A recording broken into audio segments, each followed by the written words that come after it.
is tired of this pandemic. I know people are frustrated. I hear it. You have a right to express that frustration and even your anger with the government or government policies.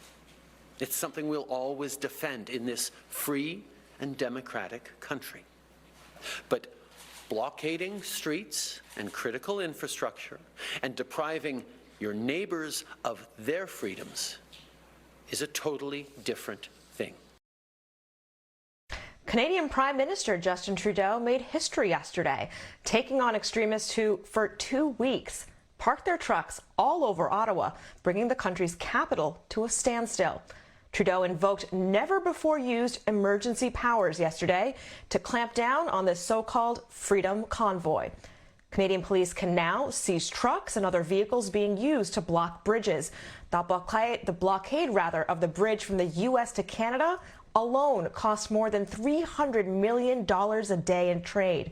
Now, the government is using information from crowdfunding platforms to track the donations and participants in the convoy, blocking their access to banks and ATMs using anti-money laundering laws. Support or participate in domestic terror in Canada? Well, good luck getting access to your money. Canadian police warned demonstrators today to leave now or face charges. 13 people in Alberta were charged on Tuesday with possession of a weapon and for mischief. The list also includes 4 charged with conspiring to kill police officers. Now compare this to the violent attack on the U.S. Capitol on January 6th. This is January 6th in slow motion, said one Ottawa City Council member to the New York Times. In Ottawa and Washington, officials were slow to respond to the expected, clearly signaled, and openly planned takeover of capital cities. But while the Canadians got their act together after several days, our Congress in the United States never even agreed to a bipartisan commission to investigate the deadly insurrection. And of the people arrested for the attack on the Capitol, most have received only a slap on the wrist. In fact, dozens who participated in the insurrection are now running for state and federal office under the Republican banner. Do we even wonder why they feel so emboldened?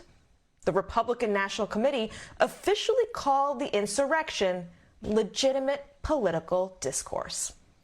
Joining me now to discuss is Dean Obeidallah, host of SiriusXM Progress, the Dean Obeidallah Show, and Daryle Lamont Jenkins. He's the executive director of the One People Project. Dean, let's start with you. In the days before the protests essentially shut down downtown Ottawa, one Canadian podcast host of a show called Bigots Corner said, quote, "I would like to see our own January 6th event and see some of those truckers plow right through that 16-foot wall." Was this a copycat of the insurrection here in the U.S.? It doesn't seem like that. I mean, they drove across the country. They were talking about vaccine mandates that they opposed. It may be organic or not. There's some right-wing activists involved, some white nationals involved. The difference is they did not savagely beat the police officers like the Donald Trump terrorists did. That's the vast difference right now. And on the bridge, the Ambassador Bridge, which they cleared, and that's the link between Windsor and Detroit, where over $250 million of trade a day goes, they peacefully went along with the police. They didn't beat up the police officers. So look, this looks like, on some level, a festivity. It's fun. It's annoying to the people who live there, and now it's gone to the siege point where they're using the Emergencies Act to clear them. But I don't think they're at all. I think January 6th was far worse, far more malicious, and worse than that, I don't see Canadian politicians validating that or defending it in America.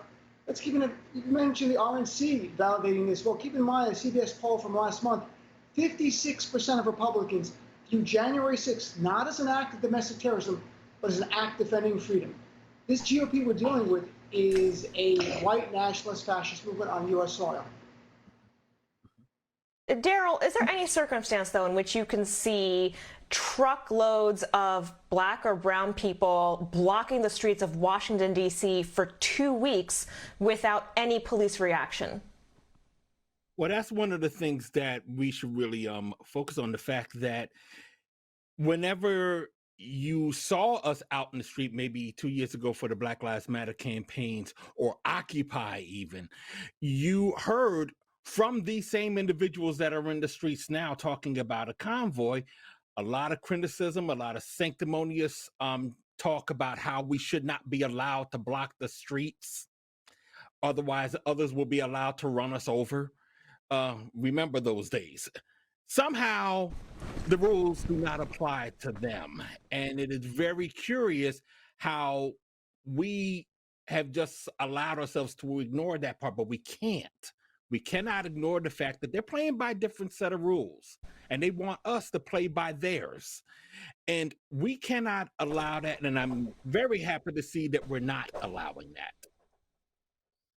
Mm-hmm. Dean, the Emergency Powers Act that the Prime Minister of Canada used also shut down financial, access for many of the participants. Are you at all concerned, though, about how that type of activity could be used to hurt minorities as well, knowing the history of how finances were shut down post 9/11? Are there minorities in Canada? No, I'm kidding. I know there are. In reality, this is the first time they've used the Emergencies Act. And what I'm reading actually in the CBC, just before I came on air, they're going to use it to punish those who gave any money that they can't do any banking perhaps in Canada. That's how far they might go. I said an example. In America, it would have to be person by person. You would have to violate some kind of racketeering laws, terrorism laws, that kind of penalty. It's a different scenario. And I think for some of us watching as liberals up in Canada, they go, well, that's a bit much if they're not actually attacking the Capitol like January 6th. That's where you should have those kind of penalties and that kind of funding. The idea of people who funded January 6th, if they knew it was going to be violent, if they understood it was going to be violent, there should be some penalty for them as well. But in Canada, I don't expect them to go further with this. I would be surprised if they do. Daryle, we do know that folks who attacked the Capitol were able to fly home in first-class plane tickets and, go back about their daily lives until the FBI figured out how to get a hold of them. But we were talking about the disparity here, right, of treatment in both of these crowds in Canada and the United States were white, majority white. And we saw in that video before the break also the disparity of treatment at a very human one-on-one level. Two teenagers fighting in a mall. You've had some experience with that mall. Yes, I actually used to work there when I was younger. I was a security guard there, and I frequented a lot. I was there today, as a matter of fact. The issue is with the police. It's not with the two kids. The two kids, both of them were banned from the mall for the next 3 years. That's what's supposed to happen. You have a fight in a mall, you should get banned. That happened to both these kids. The police decided that they were going to treat one differently than the other, and that's where the problem comes in. Next week, there's going to be a town council meeting, and I'm quite sure the town council is going to hear an earful about all of this because a lot of people are angry. This speaks to what we were protesting against 2 years ago when Black Lives Matter really came into its own. The truth of the matter is, unlike the convoy, unlike January 6th, this is a real problem. And it really does need to be handled. It really does need to be dealt with. And incidentally, I do want to make a point. I know we're running short on time, but we should note that there's a lot of funders who funded January 6th and the convoy. I believe the ADL put out a report just recently saying that you're talking about the biggest one that they really had to deal with was a guy named Jim Hoff of the Gateway Pundit. He raised hundreds of thousands of dollars for both January 6th and the convoy. And that's an issue. And we really need to start investigating these characters. Well, this is the connection between all of it. It's who can get away with violating the law and who gets far more than a slap on a wrist. In fact, even at the young age of 14, black boys get handcuffed automatically. So we'll leave it there for now. Appreciate you both. Dean Obeidallah, Daryle Lamont Jenkins, thanks for joining tonight.